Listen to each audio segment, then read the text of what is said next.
Hey, this is Stephen Watson. I'm in a hotel, because of the big ice storm that has affected much of the United States. Here in Dallas Fort Worth at the Quality Inn, room 208 at the Quality Inn on off 35E and Walnut Hill here in Dallas Fort Worth. And I'm getting electronic harassment. I'm fixing to check out. That's why I'm willing to give the information.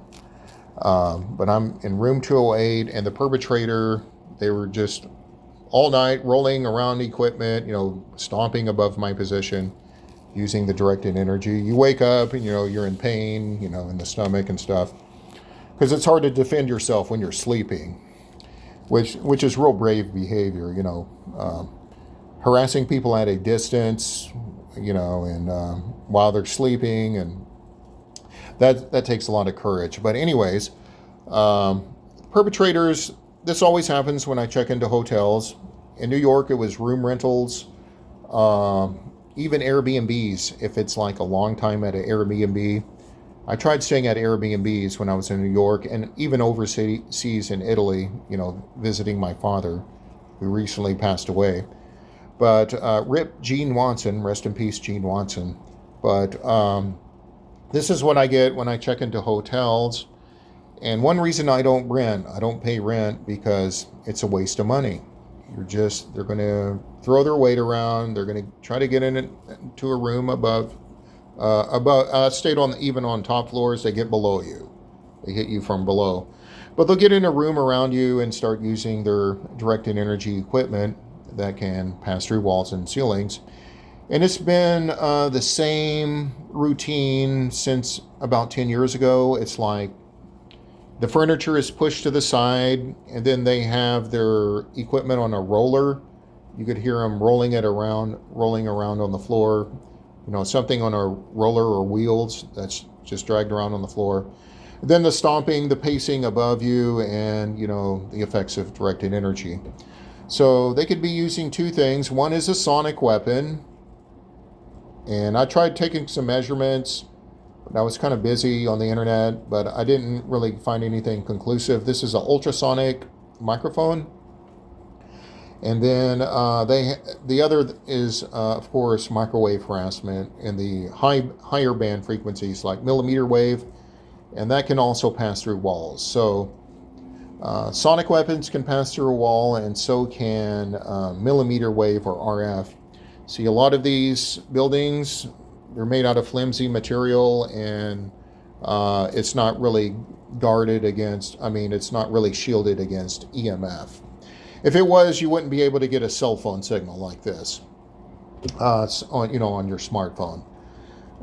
So yeah, that's what happens in hotels.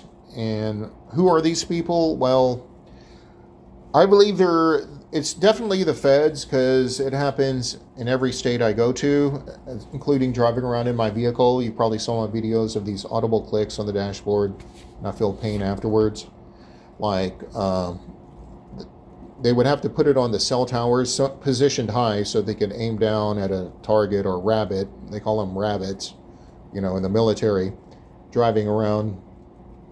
And so I theorize they mask it with the 5G equipment, which, if you look at these cellular towers, they get all this power. They have like these big transformers and big power units below them. And then they have the close range stuff where they send out the people. I don't know where they come from. I speculate it's from the task forces, like the Joint Terrorism Task Force, which are known to harass activists and, harass people. And they send out these, through the task forces, they send out these people to use this harassment equipment, the directed energy, these emerging technologies that don't have a lot of regulation. It's very cat and mouse, very covert stealth type stuff. And that's being reflected in news like the Havana syndrome, where obviously people in espionage are using it against each other. So in my case, you have to use acquiescence. If I go up there it's probably room 308. I don't know the layout above me here in the Quality Inn. here off Walnut Hill, 35E here in Dallas. But if I go above and try to confront these government paid goons or contractors or people from the task force who are a bit obviously armed, if they're from if they're affiliated with law enforcement or the Joint Terrorism Task Forces, I'm liable to get shot because it's kind of, they want confrontation. It's kind of like provocation, or it's the police showing up and that sort of thing. So what I do is I avoid confrontation. What I want to do instead is expose the Justice Department and the FBI because they don't like to be embarrassed. So when it comes to law enforcement, Justice Department, FBI, Homeland Security, they like confrontation. They could use that against you, further down the rabbit hole. But they do not like to be exposed. They do not like to be embarrassed. Think about McCarthyism, COINTELPRO.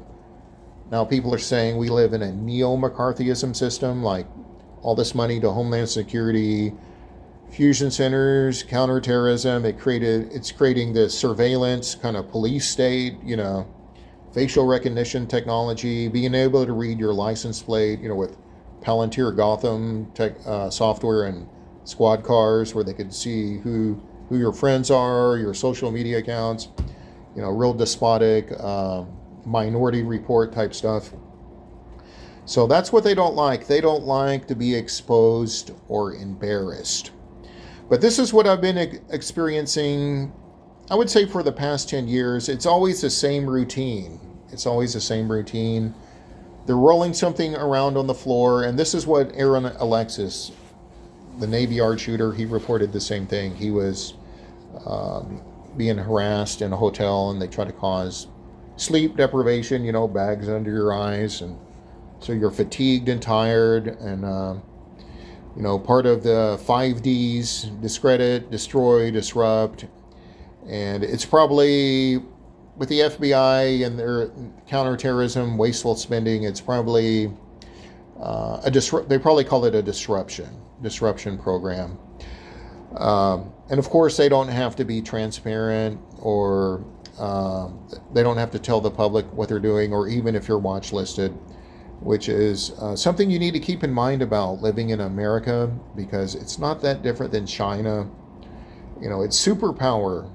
The oppression and human rights violations you see with these superpower countries that prioritize weapons, military spending, and they're willing to neglect people's human rights or have citizens be guinea pigs or sacrificial lambs to their weapons, wasteful government spending industry. So what this boils down to is, it boils down to government spending. Somewhat a dumb knuckle dragger, people on a government payroll. That's what it really boils down to. And the government's lack of willingness to curtail spending to this surveillance, police surveillance state. All the money going to Homeland Security, all the money going to all the fusion centers and task forces with all their surveillance, and vendors and contractors and non-disclosure agreements, testing out new technology. That's what this really boils down to. But this is what I experienced in hotels, and I had no choice. I had to check into a hotel. Are they going to show any mercy? Are they going to leave you alone during an ice storm? Well, no. It's Fusion Center is alerted. He went to a hotel. It's part of a program, so they have to send out the people where you are and harass you in your dwelling.